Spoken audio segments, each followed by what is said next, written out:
fruits of their labor, free to live without government constantly being on their back. I will stand for them.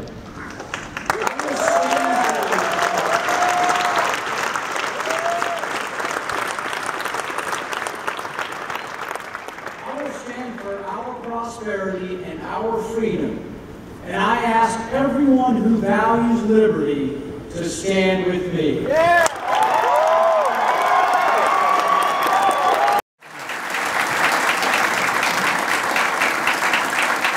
Thank you.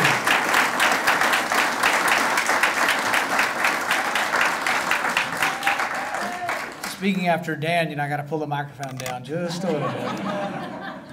And it was funny, the guy I replaced in the Senate was Jim Bunning. He was about 6'4", professional baseball player. And so he met me the first time and he said, "You looked a lot bigger on TV." And I said, "Tell me something I can do something about, okay? I can't do anything about that." But I want to thank Diana and the Maryland GOP for inviting me. I'm happy to support the Maryland GOP. I'm happy to hear and re-endorse Dan Bongino and say, get out there and work hard. Maryland, you need some victories, all right? Let's do it.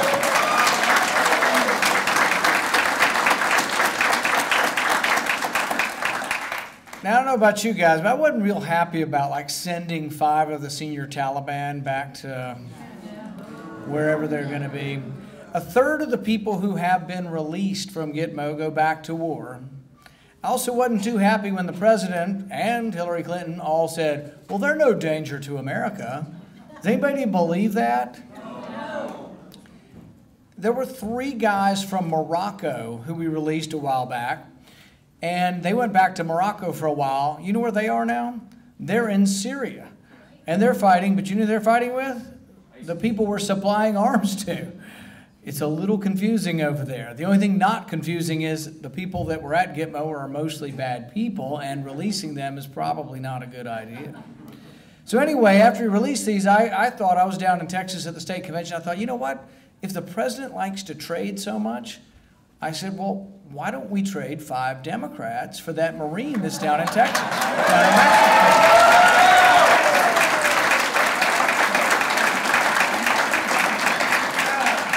And within minutes, I get this response that my staff's calling this saying, the media thinks that you're equating the Taliban with Democrats.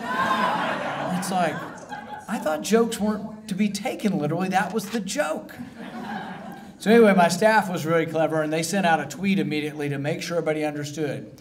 Because they sent out this tweet, and they said, just kidding, except for Pelosi.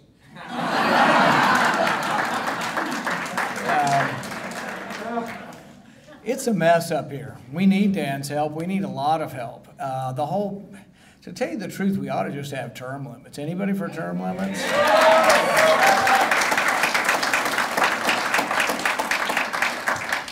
But I've got good news and bad news. The good news is, your government's open and functioning. You can be rest assured your government's open. The bad news is your government's open and borrowing over $1 million every minute. So in the next 13 hours that I'll be speaking for you, we will borrow a lot of money. $1 million a minute. We're borrowing $1 million a minute. It is literally out of control. And we say, well, it's just all those damn Democrats. It's President Obama, right? Well, no, sometimes it's us too. It's both sides. I mean, we passed something, we negotiated a settlement with the president. When in 2011, the debt ceiling was going to go up, we negotiated with him. We forced him to negotiate. Now he says he won't negotiate with a gun to his head. Well, he's not going to do anything good unless he is being negotiated with. But in 2011, we got something called the sequester. And the sequester really wasn't a cut in spending. It was a cut in the rate of growth of spending. Only in Washington is a baseline not flat. The baseline goes up 5% a year. So spending increases by 5% every year. And so we cut that, the rate of growth. They had it on television. This is government without doing anything. This was government under the sequester. We did it for about a year or so.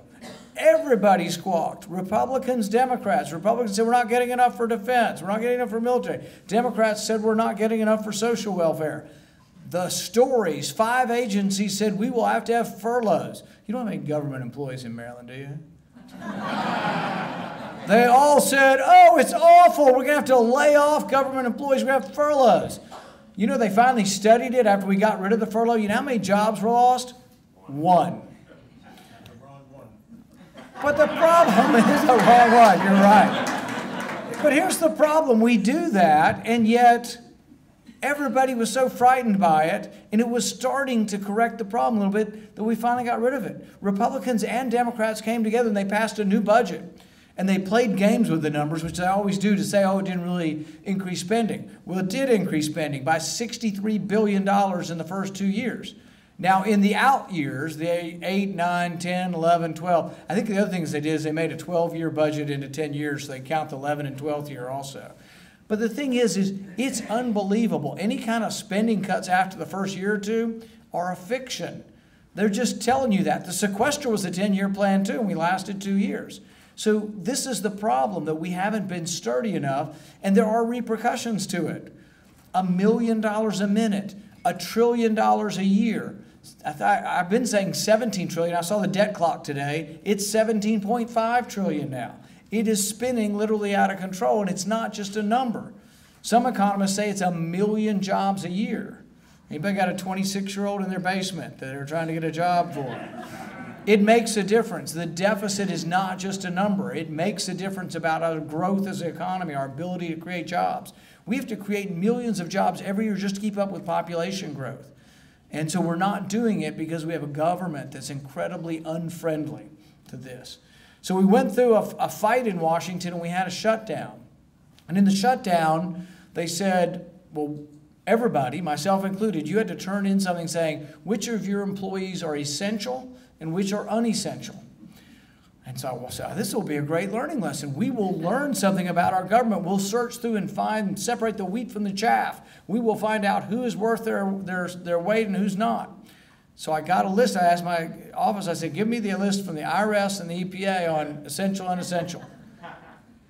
IRS, 90% of the people were unessential. The EPA, 95% of the people unessential. I said, my goodness, we're going to learn something here. Do you know there's 100,000 employees in the federal government who make more than $100,000 a year? Almost every one of them were declared unessential. And I thought, wow, we're learning something here. But you know what we learned? That they know the system better than we do. Because when you're unessential, you do get furloughed, but you do get paid. You want to be declared unessential so you don't have to work, because you know they always pay you. So everybody got paid for not working for a couple of weeks. It's more expensive to close your government than it is to keep it open. It costs us money to close the government down. So anyway, we get these lists, and I was looking through and I read a story about the EPA, and they said, well, not only did that, they told some individual stories of people they found at the EPA. One woman, she had not been at work in 20 years. She had a chronic illness, but she had not communicated any work product for at least 5 years. No email, no communication for 5 years. Still being paid. One woman was selling jewelry from her cubicle. She'd employed 17 family members for paid internships. She still works there. One guy was downloading porn 6 hours a day. And you say, well, certainly they fired him, right? No. Do you think you can fire a federal employee? Are you crazy? He still works there. Probably still gets paid. You remember Lois Lerner at the IRS? She no longer works there, but she's getting her pension. She pleads the fifth, won't participate in the investigation, but still gets paid her pension. But my favorite at the EPA was Jonathan Beale. Jonathan Beale is a guy who had worked there for 11 years, made over $150,000 a year, and when they got to looking, essential, unessential, he hadn't been to work in 6 months. And so they did something extraordinary. They asked his employer. They said, what about Jonathan Beale? He keeps getting performance reviews. He keeps getting raises, but he hasn't been there in 6 months. And they said, well, he also works for the CIA. So I was like, really? The EPA and the CIA? What a combination. And, but then they did something no one has ever done. They called the CIA. And the CIA said, Jonathan, who? So anyway, they get to the bottom of this, but I'm imagining this Jonathan Beale. I'm imagining him at his house with a pool, because you know he's got a pool. He's sitting in his chaise lounge drinking a beer, and his boss calls and says, Jonathan, are you coming in? And it's like, no, I'm on secret assignment in Istanbul. Could any of you get away with that in your job? How long do you think it'd take before your boss would figure out you don't work for the CIA? But this is what's going on in government. And people say, oh, we could never cut anything. Government's been cut to the bone. We can never cut any spending. So during the soul sequester, I sent the president a letter and I said, why don't you simply just not rehire the people who retire? Government is so enormous that you don't even have to be the mean guy and fire federal employees. Just don't rehire the ones that retire. That's $6 billion a year. The president waited 1.5 years because you remember in the debate with Romney, he said, there won't be any sequester. We won't let that happen. There's not going to be any sequester. Well, sure there was a sequester, and it went on and on. He didn't decide to do what I asked him to do till the sequester had been going on 1.5 years. That had been $9 billion. If you simply had government do competitive contracts, you can save $10 billion. And you say, well, certainly we go with the lowest bid, right? Not really. You go with the lowest bid as long as it's prevailing wage. So like I live in a little town in Bowling Green. If I want to build a school with federal money, we have to pay Chicago union dues. We might have paid $90 an hour for a carpenter, whereas in my town it might be $35 an hour. So you inflate the cost of all the things you have to buy with your tax money by 20, 30% because you have to do prevailing wage. You could save $10 billion simply by saying, you know what, we're going to go with the lowest bid. We don't care what, that's something the marketplace will decide the wages. Let's go with the lowest bid. It's your money. Wouldn't you want to conserve your money? There's all kinds of things we could list. There's all kinds of ways we could save in government. But frankly, I think the things that may persuade people more are actually just some of the more outrageous things. We spent $1.8 million last year developing roll-up beef jerky. We spent $300,000 on a TV show called Grill Sergeants. All right, so you got some sergeants grilling burgers and telling stories or jokes. All right, that's out of the military budget. I mean, there are things we need to do. I mean, a guy in my town lost both legs and an arm serving his country, and I'm proud of this man. He needs to be taken care of, but we don't need to do grill sergeants for $300,000. We've got a VA. I worked in 3 VAs when I was in my medical training. We got a VA faking things, faking a waiting list, and people are dying on the waiting list. And yet, what do? We give them bonuses. In fact, that's why they were faking the list, so they could get a bonus. Has any of them been fired? No. We're so dysfunctional, we can't get rid of even really bad people who lie, cheat, and steal from us. We still can't fire them. And there are good federal employees. I'm one. So I'm not saying everybody that works for the government's a bad person. There's probably some in this audience who work for the government. But the thing is that we have to be able to get, it's sort of like education. There's a lot of good teachers. There are family members of mine who are teachers, but should we get rid of some of the bad ones and try to promote and give more money to the good ones? Yeah, that's an innovation we could do. One of the things that I've been talking a lot about is that, and it's kind of like what Dan said, we say, people think, oh, we are against all education. I went to public schools, okay? My kids go to a public high school. I'm not against public education, but my kids all went to a good school. I went to a good public school. I had calculus, I had physics, I had chemistry too, I had biology too in high school. I had anatomy and physiology in high school. I was prepared when I got to college in a public high school.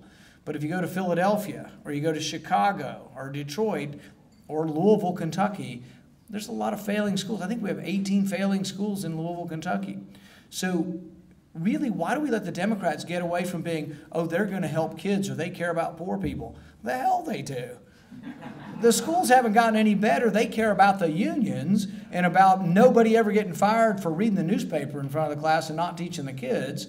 But we should be the party that goes in and says, you know what, we want to pay teachers more. We want to pay the good teachers a lot more. But we have to get rid of some of the ones who aren't teaching. We also want to give teachers more power. I'm for empowering teachers, empowering principals, giving school districts the ability to teach things in a different way. Charter schools are part of this. School choice is part of this. I'd have you choose any school. Now, not everybody's going to accept that. But even if it were just choices among public schools, that helps to make it better. But these are ways I think we can go into new communities where we haven't gone before. I traveled to Detroit last year. You know what percentage of the vote Republicans get? You think Maryland's bad. Republicans got 3% of the vote in Detroit. And so this shows you that I have a real belief in the glass being half full. So I go to Detroit and I speak to the Detroit Economic Club and I tell them about an idea I have. And my idea to help Detroit is economic freedom zones. It's kind of a little bit about what Jack Kemp talked about. He called them enterprise zones, but I call them economic freedom zones. And I say they're Jack Kemp's enterprise zones on steroids. Because some people say his didn't work as well because maybe they weren't dramatic enough. That maybe they did a little bit to help it. Some people measured them, some places they worked, some places they didn't. So I say, look, let's make them dramatic enough that they help. So what I would do is I would lower the personal income tax to 5% in Detroit, the corporate income tax to 5%. I would lower the payroll tax, so poor people who don't pay income tax would get a break too. 2% is for the payroll, 2% for the employer part of the payroll. I'd get rid of the capital gains tax. I would invite people who had $50,000 from anywhere in the world to come and locate in Detroit if they'll create jobs. There would be some requirements about hiring locally to try to get some people to come and hire people who lived in Detroit. But I have a plan. What's the plan? Have you heard the president have a plan for Detroit? Have you heard the Democrats have a plan for Detroit? Yeah. And this is a different kind of bailout. It isn't Maryland bailing them out. It isn't Houston or Kentucky bailing them out. It's Detroit bailing themselves out by keeping their own money. And the thing is that it's consistent with what we believe in. It's a stimulus, and let's just call it a stimulus. But it's not a government stimulus. It's people being stimulated by keeping their own money. And it's a big difference because if I'm government and I tax you in Maryland and then I take it to Detroit, I have to decide who to give it to. So if I give it to Mr. Smith and say, hey, you'd be great at making a Pizza Hut or starting a Pizza Hut. Well, 9 out of 10 times I pick the wrong Mr. Smith because how do I know if he'll be any good with a Pizza Hut? But if you give back some of their tax money, democratic capitalism is every one of us voting every day. There are people in your community who have a store or a restaurant. They're only successful because you go to their restaurant and you buy their stuff voluntarily. So if we give them some of their money back, I'm not giving it to a random person. I'm giving it to someone you've already voted for. You've already voted for their business. And as a consequence, you may have money that actually works and actually does create jobs. You remember the president gave like what? Nearly $1 trillion stimulus of government money that he switched around and gave to people. The problem is, I think somebody said the average was $400,000 per job created. So it wasn't very effectively used. And then he gave it to a lot of really rich people. It's like, how did we get tarred as being the party of rich people when he gave a loan? How did he win again? He gave a $500 million loan to one of the richest men in our country to build solar panels. Turned out nobody wanted the solar panels and he went bankrupt. We lost $500 million. Who was that? The middle class. They care about the middle class. The hell they do. They take your money and they give it to rich people. One of the biggest items we give up here is corporate welfare. We give $20 billion in corporate welfare up here. Now, some Republicans are coming around to this Ex-Im Bank.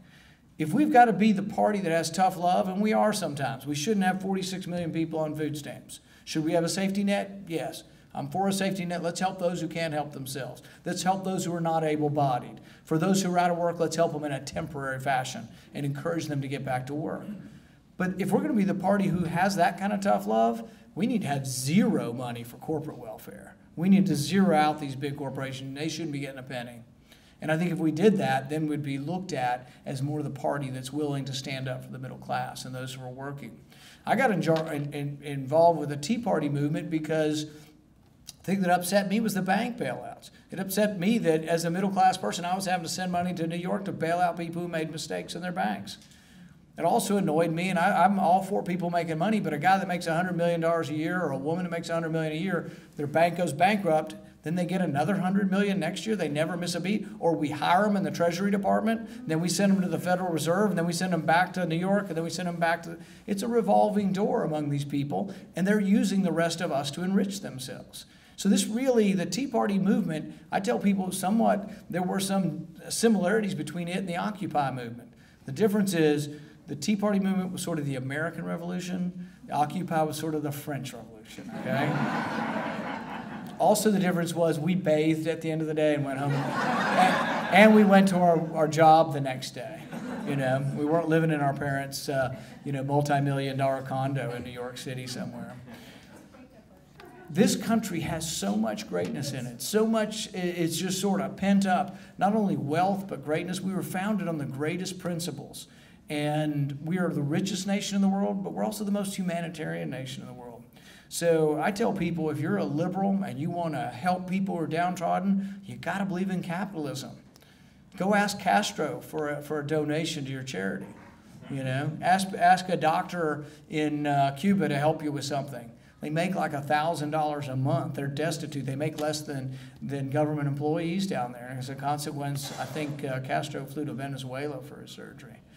Or you go to any country that has socialized medicine, they'd rather come here.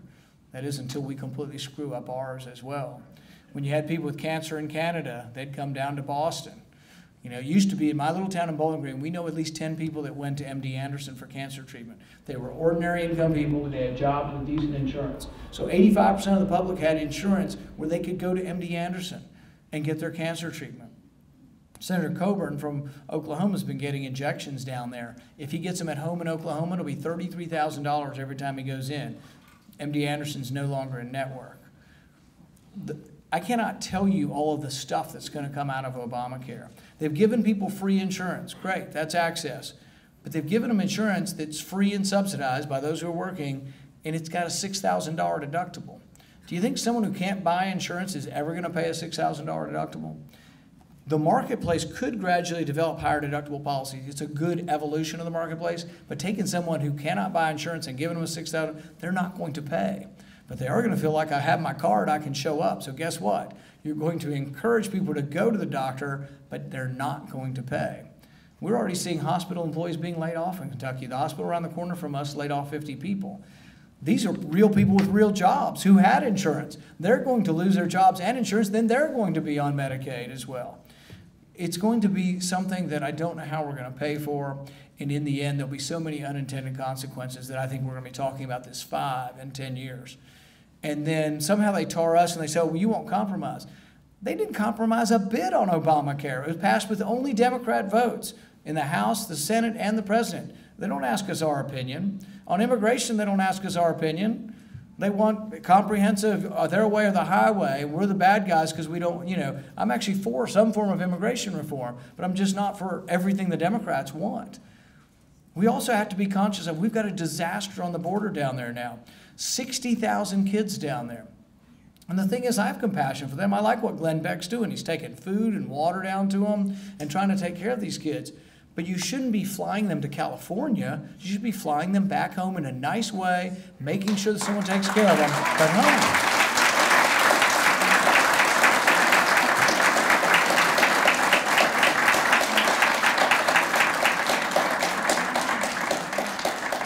But it's also not that I don't have part of me that is willing to maybe help some of the kids who've been here for 15 years and were brought here at 4 years.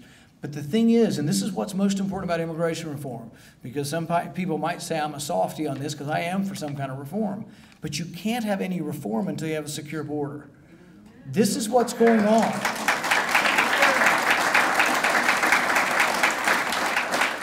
So we've got a couple of problems. No security of the border, but we have a beacon. We have free health care, we have free education, and actually the governor of Texas won't tell you this, but he offers free in-state tuition for any child who gets here, no matter how they get here, including those 60,000 kids. If they stay, they'll get $100,000 worth of free in-state tuition. You can't do that for the whole world with no limit. Anybody who comes to the country for the next forever gets free in-state tuition in Texas. So you can't, you have to have a secure border. Then could you have some forgiveness for those who are here? I'm all for finding a place for people who want to work. Work visas, allowing some of that. Not everybody's going to agree to that, but I think we could do something. But I won't even vote for that unless we get the border secure first. You got to have the border secure first, because if you don't, it's sort of like this. If I told you somebody in the audience was in the military and got wounded, but it turns out their legal status isn't, don't you have sympathy for them? They fought for our country. Wouldn't you want to try to find a place for them? Yes, but you can't tell all of Central America or all of South America they can join our military and then you can become a citizen, because then everybody will come. I saw a Pew study the other day that says 700 million people will come. Well, we can't accept 700 million people. But at the same time, there is some sort of in-between position on this that doesn't show hostility to immigrants. My great-grandparents were immigrants. I mean, we do need to be conscious that many people are coming for the American dream. They do want to work in our country, and that there might be some sort of in-between solution that could have. But we aren't the ones refusing to compromise. The president wants his way or the highway. The Democrats say, give us everything or nothing. So I think there is some ways that we can work with the other side. I'd like to close with one or two other things where I have tried to work with the other side that could help us this year. There's $2 trillion worth of money overseas. American corporations have earned it selling stuff overseas. Many of them would like to bring it home, but we tell them it comes home at 35%. Apple borrows money at 2% rather than bring it home, and I don't fault them. They're a great American company. They're one of the biggest taxpayers in our country. They employ hundreds of thousands of people in our country. They make a lot of money overseas. You want to bring it home, make the tax code better. We had a committee hearing, and actually the Democrat and the Republican were lambasting Apple, and I frankly stood up and said you should give them a medal. They're a successful business paying a lot of taxes. You should try to encourage them to bring back. But if you want to see why they're not bringing their money home, put a big mirror. Instead of bringing them in here, put a big mirror in front of you and look in it. You're the problem. You wrote the tax code, and that's why they did the same thing to Caterpillar. Caterpillar's a 110-year-old company, $55 billion overseas, but they have 55,000 jobs here, and they're an enormous taxpayer for Illinois and for our country. They brought them in and made them swear and lambasted them and tried to really make them look to be bad people because they're making money overseas. These people will bring it home. So what I propose is let them bring it home at 5%. We did this in 2005. It brought home $30 billion in tax revenue and $300 billion in capital, which creates jobs. It's a $300 billion stimulus. There's twice as much money now. So I think $600 billion could come home and somewhere between $60 and $70 billion. And then I propose let's put it in the road fund. Road fund is short of money. It's short about $10 to $15 billion. So I've been meeting with Harry Reid for the last 3 weeks, or 3 months actually, on this. And we've had some movement, but we still can't quite get there. So I called the president last week, and I had a conversation with the president. And I said, if you will call some of these Democrat leaders, I think we could get this over the board. This isn't big tax reform. It's not an enormous thing. It's one idea, but it's something that I think we could get 70 votes for. And I tried to get the president engaged. I don't think I was successful. But he listened to me, and to be fair, he listened to me, and we had a good discussion about it. And I don't want to be mean-spirited about it because he did take my phone call, and I'm trying to reach out to the other side. And there's a sliver of a chance we could get it done. But one of the big things that stops us is everybody's worried about the election. So they've just given up on the whole year. We've punted the whole year. They're just not going to do anything because they don't want their vulnerable senators to have to vote for anything controversial. And I keep trying to convince them this is a tax cut. Your Southern Democrat senators, this might help them actually if they'll vote for a tax cut. But there are things we can do like that together, and some of it is, I think, and I do try to do this in my life, and that is to be personally and professionally nice to people from the other party, but also from my party as well. You are a small party in Maryland. You need to get along. You don't agree on everything, but you need to get along. I tell people my wife and I don't agree on every issue. We might be 9 out of 10. Maybe we're 8 out of 10, but we get along. We try not to talk about the 1 or 2 out of 10. And that can be the same in your party, too. If there's a Republican candidate you don't like, be quiet about it and don't go support them, but don't say anything about it. Go support the one you like.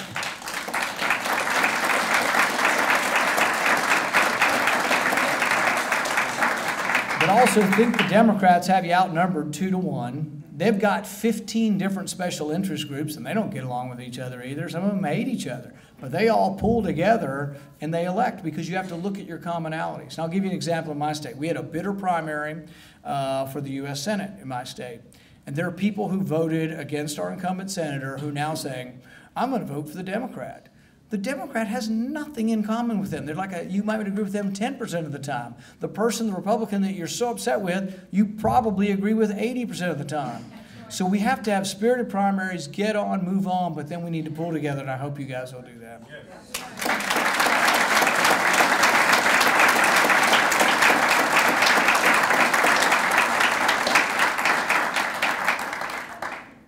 In the end, though, we will win again when we're an optimistic party, when we present our message with optimism, enthusiasm, how it's going to help people, not how it's going to hurt people, not with a malevolence or an uncaring nature. We need to care about the poor, the downtrodden, the unemployed. We need to have solutions. It needs to be about whether the Republican solution works better or the Democrat solution works better. It doesn't mean to be about we care and they don't care.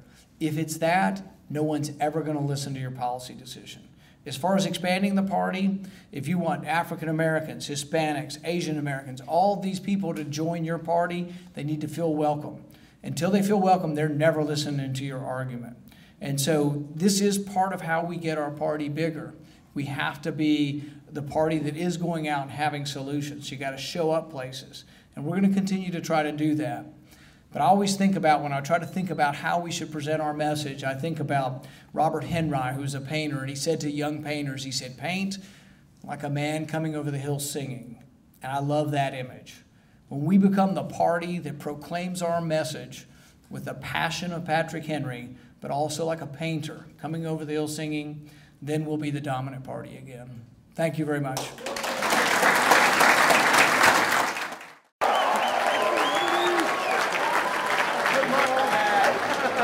I'd like to take a minute, take just a second right now to recognize our veterans on stage. Let's give them a hand.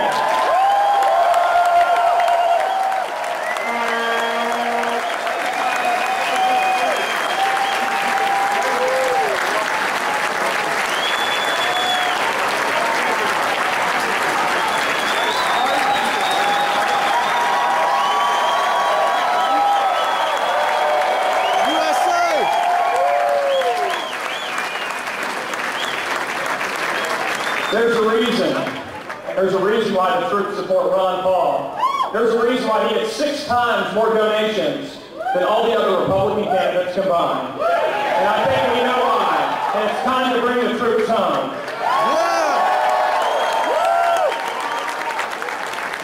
So, without further ado, there's a special guest here tonight who's going to say a few words, and he's going to introduce his father.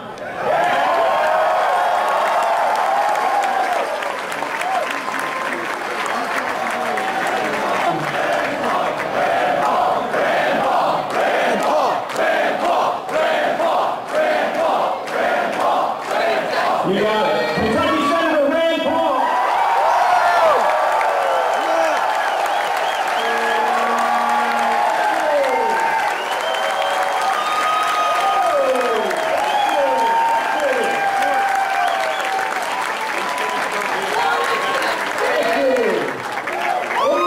Anybody here for the cause of liberty?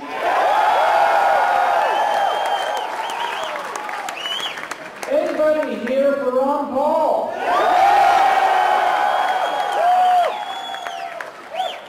Now, I'm only here for a short while. The TSA let me out, but with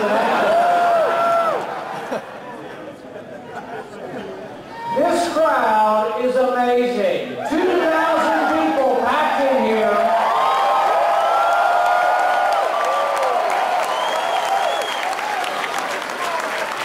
And 500 people outside the fire marshal waiting for me.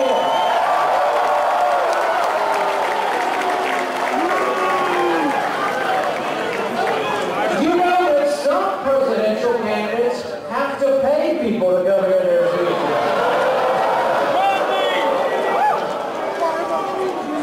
Some presidential candidates have to pay their campaign to make homemade signs.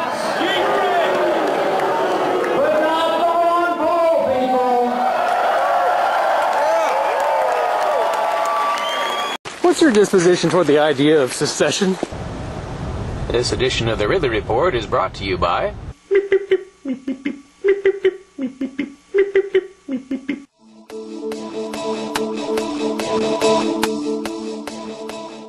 I do want to clarify something that Eleanor said. I don't know if you can hear her or not, but the press scout.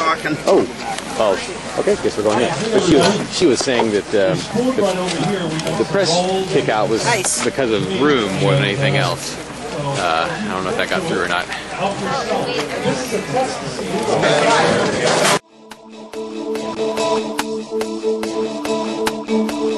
The sun is life.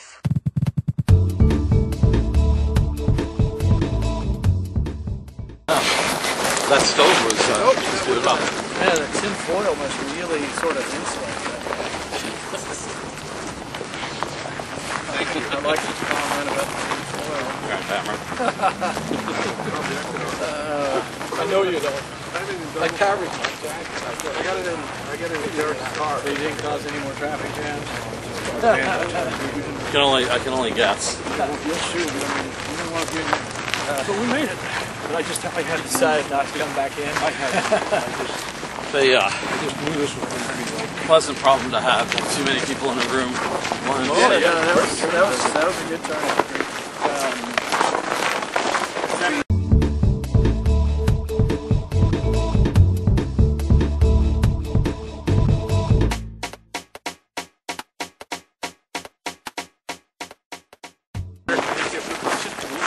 Well, I kind of got to get going. We got our own. This was listed as an open press event. Do you have anything to say about the possibility of Mitt Romney getting in the race? What I would do is probably just talk about that. Just talk to the guy that runs the club, Rick.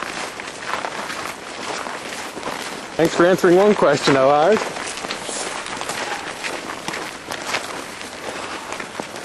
What's your disposition toward the idea of secession?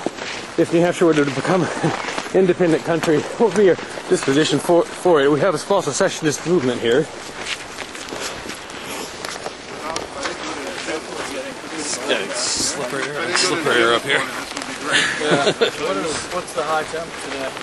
I think you're at it. Cold. The high temperature is cold. I gotta pull a little bit ahead.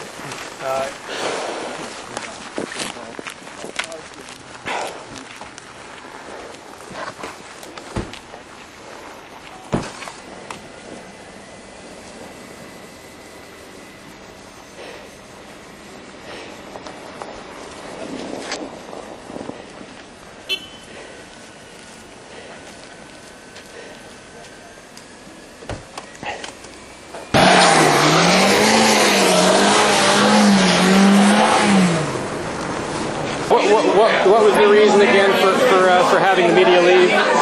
Well, it's the last time we had an event with people where it was one-on-one with a candidate.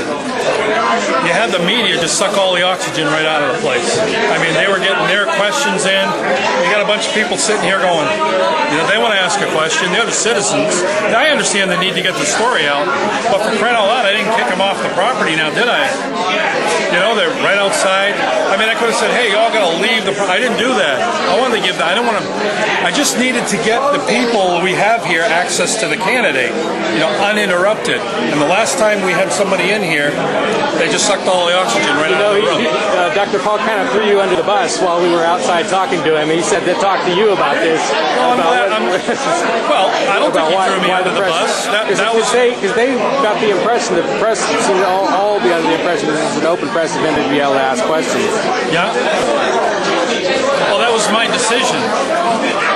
I claim ownership to it. And it wasn't because I'm not interested in having the press in here. I mean, the press doesn't like us anyway, so what do I care? I don't care if they come in here and, they craft a story that says we kick puppies or whatever. I don't care. I don't care.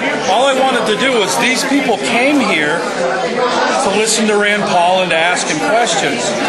And if you got the media jumping all over it, that doesn't happen. I mean, I could have just said, hey, you all got to be off. I didn't say they had to be off the property. And it was very much clear that this was a public event, which I feel that it was to some extent outside.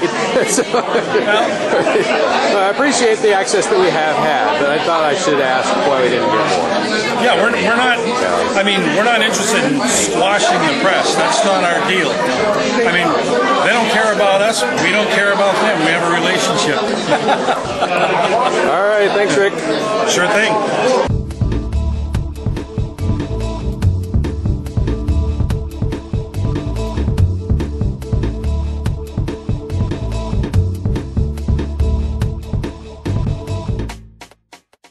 What are you arresting this man for? You've seen the dramatic Liberty arrests in Keene, New Hampshire. Now see 111 reasons why you should move there and reinforce these gutsy activists. Keene's advantages are compelling, and the list of reasons to move has just been updated. For details, visit freekeene.com.